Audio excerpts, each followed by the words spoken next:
اور کاروبار میں لگ گئی تھی۔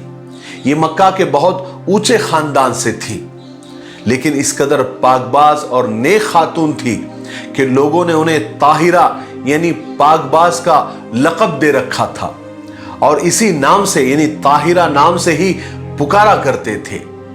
حضرت خدیجہ مالداری اور نیکی کے ساتھ خوبصورت اور ذہین بھی تھی، جسے آج کل لوگ کہتے ہیں نا بیوٹی وتھ برین جسے کہا جاتا ہے، ان ساری خوبیوں کی وہ مالک تھی۔ ان ساری خوبیوں کی وجہ سے ہی مکہ کے تمام بڑے بڑے لوگ اور سردار یہ چاہتے تھے کہ حضرت خدیجہ کے ساتھ ان کا نکاح ہو جائے، لیکن حضرت خدیجہ رضی اللہ تعالیٰ عنہ صاف انکار کر دیتی تھی، کیونکہ انہوں نے ابھی شادی نہ کرنے کا پکا ارادہ کر لیا تھا، اور وہ اب صرف اپنے کاروبار میں اور اپنے بزنس میں ہی دھیان لگاتی تھی۔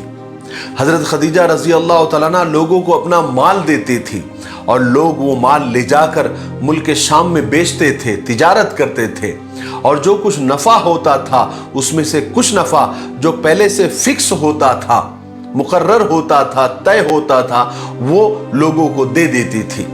اس سال بھی حضرت خدیجہ رضی اللہ تعالیٰ عنہ لوگوں کو اپنا مال دے کر ملک شام بھیج رہی تھی۔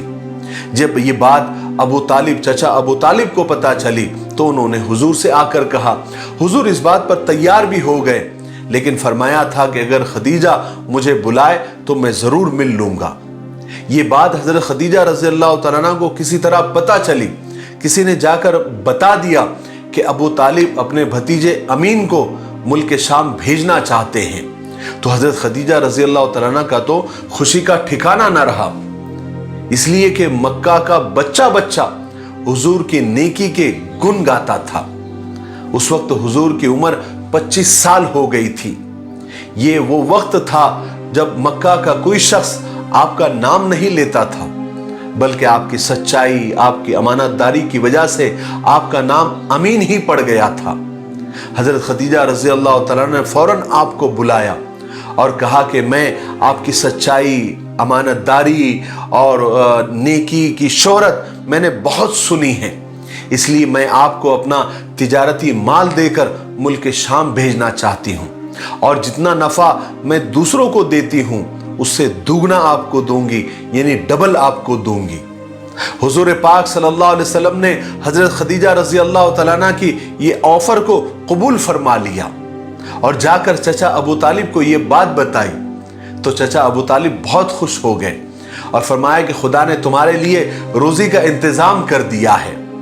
جب قافلہ جانے کا وقت آیا تو حضرت خدیجہ طاہرہ رضی اللہ تعالیٰ عنہ نے اپنے غلام میسرہ کو آپ کے ساتھ کر دیا، اور میسرہ سے کہا اور تاکید کی کہ تم محمد امین کے ساتھ جا رہے ہو، لیکن یاد رکھو ان کی کسی بات کی مخالفت مت کرنا، خلاف ورزی مت کرنا، ان کی ہر بات ماننا اور ان کی رائے، ان کے مشورے پر ہی چلنا۔ میسرہ نے کہا کہ ٹھیک ہے۔ ادھر حضور پاک صلی اللہ علیہ وسلم روانہ ہو رہے تھے تو آپ کے سب چچا آپ کو رخصت کرنے کے لیے کچھ دور تک آئے، اور سب قافلے والوں کو بلا بلا کر تاکید کی کہ سب وہ حضور کا یعنی محمد کا خیال رکھے صلی اللہ علیہ وسلم اور ان کی حفاظت کرے۔ اس کے بعد یہ مبارک قافلہ روانہ ہوا، اور پہلے کی ہی طرح ایک بادل آ گیا جو آپ پر سایہ کیے ہوئے تھا، تاکہ آپ کو دھوپ کی سختی نہ لگے اور آپ دھوپ کی سختی سے محفوظ رہے، سیف رہے۔ یہ مبارک قافلہ مکہ سے روانہ ہوا، کئی جگہ ٹھہرتا چلتا، آخر ایک دن ملک شام کے سرحدی شہر بصرہ پہنچ گیا، جہاں پر اس قافلے نے پڑاؤ ڈالا تھا۔ اس کے کچھ تھوڑی ہی دور پر ایک سوکھا درخت تھا جس پر ایک بھی پتا نہیں تھا۔ حضور پاک صلی اللہ علیہ وسلم آرام کرنے کی غرض سے اور ٹیک لگانے کی غرض سے اس درخت کے نیچے جا کر بیٹھ گئے تو وہ درخت اچانک ہرا اور سرسبز شاداب ہو گیا، اس کو پتے لگ گئے اور اس نے حضور پر سایہ کر دیا۔ سبحان اللہ۔ اور جس جگہ یہ قافلہ ٹھہرا تھا وہاں پر قریب ہی ایک گرجا گھر تھا۔ اب وہاں پر نستور نام کا ایک بوڑھا راہب رہتا تھا، وہ اب کافی بوڑھا ہو گیا تھا۔ جب نستور کو یہ معلوم ہوا کہ ایک قافلہ یہاں پر آ کر ٹھہرا ہوا ہے، تو وہ نستور نام کا راہب گرجا سے باہر آیا اور آ کر سیدھا میسرہ سے آ کر اس نے ملاقات کی۔ میسرہ چونکہ کئی بار یہاں پر آ چکا تھا تو میسرہ اور نستور کی جان پہچان پہلے سے ہی تھی۔ جب نستور میسرہ کے پاس آیا تو آپ صلی اللہ علیہ وسلم کو اس درخت کے نیچے آرام کرتے ہوئے دیکھا، تو میسرہ سے پوچھا کہ وہ نوجوان کون ہے؟ میسرہ نے کہا کہ یہ ایک قریشی نوجوان ہے۔ نستور نے کہا کہ ہم نے کتابوں میں پڑھا ہے کہ اس سوکھے درخت کے نیچے صرف آخری نبی ہی بیٹھنے والے ہیں، اور آخری نبی ہی آ کر وہاں پر ٹیک لگا کر بیٹھیں گے اور وہ درخت ہرا بھرا ہو جائے گا، اس کی ڈالیاں ہری بھری ہو جائے گی۔ پھر نستورہ راہب نے میسرہ کو کچھ نشانیاں بتائی اور پوچھا کیا یہ سب نشانیاں اس نوجوان میں ہے یا نہیں؟ کیا یہ سب نشانیاں اس میں پائی جاتی ہے یا نہیں؟ میسرہ نے کہا کہ ہاں، آپ نے جتنی ساری نشانیاں بتائی ہے سب اس نوجوان میں پائی جاتی ہے، میں نے خود دیکھی ہے۔ نستورہ راہب کو یہ سن کر پکا یقین ہو گیا۔ وہ کہنے لگا کہ ہاں، یہ وہی آخری نبی ہے، وہی نبی آخر الزماں ہے، کاش میں ان کے ظہور کا زمانہ دیکھ سکوں، یعنی وہ جب نبی بننے والے ہو میں کاش ان کا وہ زمانہ دیکھ سکوں۔ اس کے بعد نستورہ نے حضور پاک صلی اللہ علیہ وسلم کی وہ مہر نبوت دیکھی اور گواہی دی کہ یہ وہی نبی ہے جس کا ذکر ہم نے تورات میں پڑھا ہے۔ میسرہ ان سب باتوں کو دیکھ کر حیران ہو رہے تھے، اور ادھر جس طرح بصرہ کے بازار میں حضور پاک صلی اللہ علیہ وسلم نے پہلی بار لین دین کیا اور تاجروں کے ساتھ معاملات اور ویوہار کیے جیسا کوئی بہت بڑا تجربے کار تاجر اور بزنس مین کیا کرتا ہے، جہاں پر لوگ دھوکہ دے کر، جھوٹ بول کر، کم تول کر پیسہ کمانے کے چکر میں ہوتے ہیں، دولت کمانے کے چکر میں ہوتے ہیں، وہاں پر حضور پاک صلی اللہ علیہ وسلم نے ایمانداری سے جھکتا تول کر ایک نیا ریکارڈ بنا دیا۔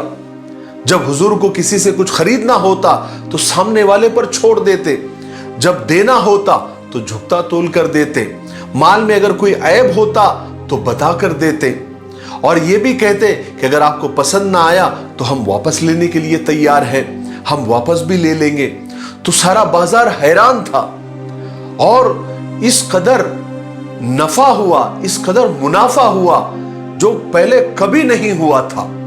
اسی وجہ سے میسرہ حضور پاک صلی اللہ علیہ وسلم کے پاس آئے اور کہنے لگے کہ محمد، ہم ختیجہ کے لیے 40 سال سے تجارت کر رہے ہیں، بزنس کر رہے ہیں، مگر اس بار جو ہم کو نفع ہوا، جتنا منافع ہوا، جتنا پروفٹ ہوا، اتنا کبھی بھی نہیں ہوا، وہ صرف آپ کی وجہ سے ہوا اور آپ کے ذریعے ہوا۔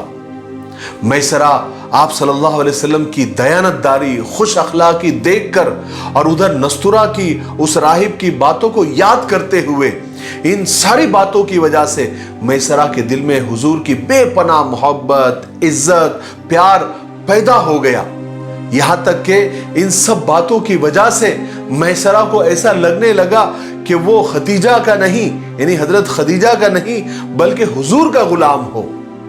حضور پاک صلی اللہ علیہ وسلم کو اس تجارتی سفر اور اس بزنس ٹور سے خوب منافع ہوا، خوب فائدہ ہوا، جس سے حضرت خدیجہ رضی اللہ تعالیٰ عنہ کی تجارت اور بزنس کو خوب ترقی ہوئی۔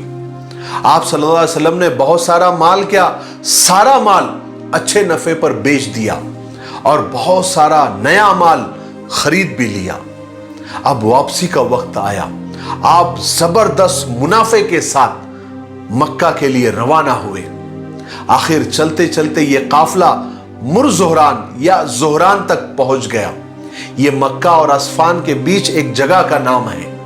یہاں پہنچ کر میسرہ نے حضور سے کہا کہ میں یہاں کچھ کام کے لیے رک رہا ہوں، آپ آگے جا کر مکہ پہنچ جائے اور خدیجہ کو اس زبردست منافع کی خوشخبری سنائے جو آپ کے ذریعے ہوا۔